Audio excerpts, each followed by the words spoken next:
بسم اللہ الرحمن الرحیم۔ السلام علیکم ناظرین، میں طارق اسماعیل ساگر آپ کی خدمت میں کچھ پریشان کن خبریں لے کے حاضر ہو رہا ہوں۔ میں بہت معافی چاہتا ہوں، میرا تو دل نہیں چاہتا، لیکن بطور ایک پاکستانی کے، ایک جرنلسٹ کے، رائٹر کے، آپ جو بھی مجھ سے توقع رکھتے ہیں، مجھے یہ میرا فرض ہے کہ آپ تک جو صحیح اطلاعات ہیں وہ ضرور پہنچاؤں۔ ناظرین کرام، پہلی بات تو یہ ہے کہ حکومت نے گیس 97% مہنگی کرنے کا فیصلہ کر لیا ہے اور صارفین پر 105 ارب روپے کا بوجھ پڑے گا۔ سوئی صدرن نے قیمت میں 109 اور سوئی نادرن نے 857 روپے سے زائد اضافے کی درخواست کی ہے۔ حکومت نے گیس صارفین پر 105 ارب روپے کا جو یہ بوجھ ہے، یہ تو ڈالنے کی تیاریاں کیا ہے، وہ تو ہر وقت تیار ہی ہوتے ہیں، آپ کو پتہ ہے، جیسے آرڈر ملے تو تعمیل کرنی ہوتی ہے۔ سوئی صدرن کمپنیوں نے گیس 97% تک مہنگی کرنے کی سفارش کی ہے اور اوگرا کے مطابق گیس کی قیمت میں اضافے کی درخواست آئندہ مالی سال کے لیے کی گئی ہے۔ سوئی صدرن کی قیمت میں 109 روپے 78 پیسے فی MMBTU اضافے کی درخواست کی گئی ہے۔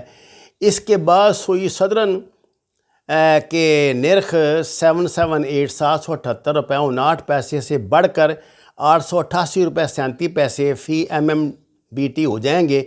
سوئی صدرن کی جانب سے فروری میں ایک ترمیمی درخواست اس حوالے سے ناظرین کرام پیش کی گئی تھی، اور جس کے بعد کہ ریونیو ریکوائرمنٹ کو ٹرانسمیشن، ڈسٹریبیوشنز اور سیل سے الگ کیا جائے، اور سوئی نادرن نے 857 روپے 40 پیسے فی MMBT اضافے کی درخواست کی ہے۔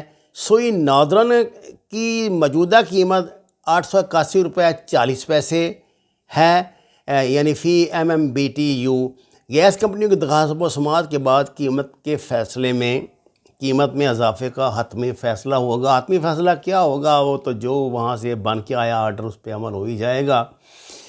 آپ یہ حساب لگا لیجئے کہ اگر آپ کو سوئی گیس کا بل عام حالات میں 1000 روپے آتا ہے تو اب 2000 روپے آئے گا۔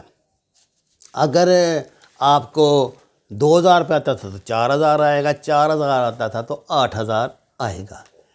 ناظرین کرام، مجھے ایسا لگ رہا ہے کہ عمران خان کے خلاف جو سازشیں ہیں وہ نقطہ عروج کو چھو رہی ہیں۔ دیکھیے، بھاگ دوڑ کر کے تو ان کو پتہ لگ گیا کہ اس بندے کو عوام جو مہنگائی کا رونا روئیں، جو مرضی رونا روئیں، لیکن وہ یہ سمجھتے ہیں کہ پچھلے جو گئے ہیں نا، ان سے بہرحال یہ بہتر ہے، ایسے تو اس کو وہ نکال نہیں سکتے۔ یہ ہے ایک بڑی تدبیر۔ میں نے آپ کو کچھ روز پہلے یہ جو نیشنل بینک ایکٹ ہے، یہ اسٹیٹ بینک جو ایکٹ گورنمنٹ بنانے جا رہی ہے، اس کے حوالے سے کچھ گزارشات کی تھیں۔ بہت سے ساتھیوں نے بعد میں اس میں کچھ اضافے بھی کیے۔ اب ٹرانسپیرنسی انٹرنیشنل کی طرف سے جناب وزیر اعظم پاکستان عمران خان اور قریباً ہر قابل ذکر جو ہمارے سیاسی لیڈر ہیں، ان کو ایک لیٹر جاری کیا گیا ہے، جس میں بتایا گیا ہے کہ اگر یہ ایکٹ لاگو ہو گیا تو یہ پاکستان کی معیشت کو برباد کر کے رکھ دے گا، ملک میں قحط آ جائے گا، اور یہ ایک ایسی کوشش ہوگی جو ہماری معیشت کا بیڑا غرق کر دے گی۔ ناظرین کرام، میں سیدھی سی بات بتاؤں، میں نے کچھ پہلے گزارشات آپ سے کی تھی کہ اس ایکٹ کے نفاذ کے بعد سے یہ جو ہمارا اسٹیٹ بینک آف پاکستان ہے، اس کی حیثیت ایسی ہو جائے گی جیسے فیڈرل ریزرو بینک امریکہ کی حیثیت ہے، اس کی طرح یہ آزاد ہوگا، اور اوپر اس کے وہی یہودی بیٹھے ہوں گے جو 5-4 خاندان ہیں جو پوری دنیا کو فیڈرل ریزرو بینکس کو چلا رہے ہیں۔ آپ اندازہ کریں کہ یہ جو ہوگا اسٹیٹ بینک، یہ پاکستان کی جیورسڈکشن سے آئینی طور پہ تو حصہ رہے گا، قانونی طور پہ نکل جائے گا، یعنی یہ مطلب قابل احتساب نہیں ہوگا۔ نہ تو نیب اس کو پوچھ سکتے گی، نہ FIA اس کے صدر کا کچھ بگاڑ سکے گی، اور یہ بینک جو ہے اسٹیٹ بینک اس ایکٹ کے نافذ ہونے کے بعد آزادانہ فیصلے کرے گا، آئی ایم ایف کے حکم کے مطابق ان سے ہدایات لے کے فیصلہ کرے گا۔ مثلا آج ڈالر کی قیمت قریباً 100 میرے خیال 57-58 روپے کچھ ایسی ہے۔ یہ اگر فیڈرل بینک اگر یہ ہمارے اسٹیٹ بینک کا صدر یہ سمجھتا ہے کہ ڈالر کی قیمت تو 200 روپے ہونی چاہیے، تو اس کی 200 روپے قیمت کر دے گا، آپ اس کا کچھ نہیں بگاڑ سکیں گے، کیونکہ اس قیمت کا تعین وہ آئی ایم ایف کی مرضی سے کرے گا۔ ڈالر کی قیمت اگر چڑھے گی تو اس کا ہمیں کیا نقصان ہوگا، قرضوں میں کتنا اضافہ ہوگا، یہ آگے آپ خود حساب لگاتے رہیں۔ ناظرین کرام، دوسری سب سے اہم بات، اس بینک کو اتنی آزادی، یعنی اگر یہ فیڈرل ریزرو بینک کی طرح ہو جائے گا نا، فرض کیا اب ہم تو انڈر ڈیولپ کنٹری ہیں، ہمیں دنیا سے قرض لینا ہوتا ہے۔ فرض کیا ہمیں ترقیاتی بینک جو ہے ایشیائی ترقیاتی بینک وہ قرض دیتا ہے 5 ارب ڈالر یا 2 ارب ڈالر یا 3 ارب ڈالر۔ اس قرض کی گارنٹی وہ کس سے لے گا؟ وہ اس قرض کی گارنٹی لیتا ہے اسٹیٹ بینک آف پاکستان سے۔ جتنے بھی غیر ملکی حکومتیں میں قرض دیتی ہیں نا، اس کی guarantee state bank of Pakistan دیتا ہے۔ آپ نے دیکھا نوٹ پر لکھا ہوتا ہے جو صدر ہے جو ہمارا بینک کا فلاں فلاں، وہ اس کی گارنٹی دیتا ہے کہ یہ 5 روپے کا نوٹ ہے، 20 کا ہی نوٹ ہے، اس کے آپ کو پاکستانی کرنسی کے 20 ہی ملیں گے، یہ ہوگا وہ ہوگا۔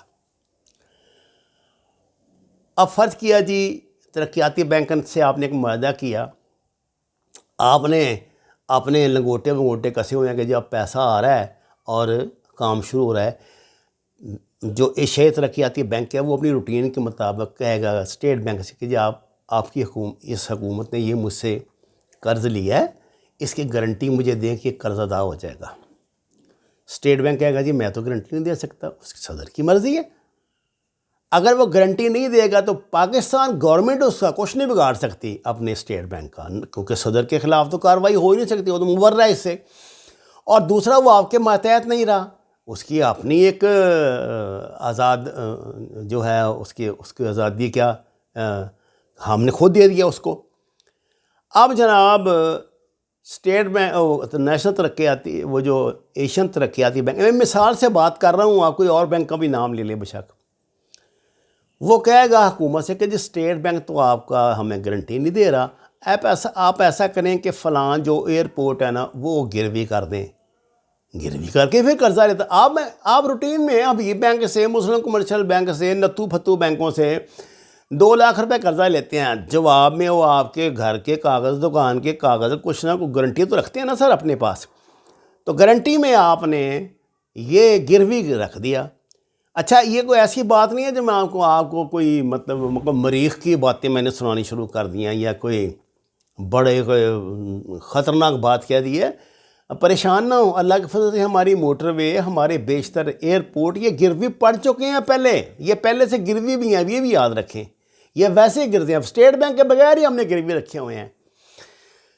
ناظرین کرام، جو ملک کی معاشی جو ہمارا بجٹ بنے گا اس میں اہداف کا تعین آپ کرتے رہیں، آپ کا وزیر جو آپ کا وزیر خزانہ کرتا رہے، جو مرضی قدو میں تیر چلاتا رہے، ماہرین کی کمیٹی بیٹھی رہے، جب تک آپ کو اسٹیٹ بینک کا گورنر اس کی منظوری نہیں دے گا، وہ کہے گا جناب یہ تو ٹیکنیکلی ممکن نہیں ہے، جو آپ نے فلاں چیزیں لکھی ہیں آپ نہیں کر سکتے۔ اس لیے تو اس بینک کو ابھی تک قبضے میں رکھا ہوا تھا نا، دنیا کا قانون تو یہی ہے کہ اس کو مکمل آزاد ہونا چاہیے فیڈرل ریزرو بینک کی طرح، تو وہ جو پچھلی حکومتوں نے اس لیے تو قابو رکھا ہوا تھا کہ وہ جو ہیرا پھیریاں کرتے تھے، جو بانڈ چونڈ بنا کے بیچ دیا کرتے تھے، باہر ادھر کر دیا کرتے تھے، اور اس کا جو ملازم ہوتا تھا اس کو وہ صدر وہ ان کا اپنا ہی بندہ ہوتا تھا، اپنا ہی ملازم ہوتا تھا، تو کام چلتا رہتا تھا۔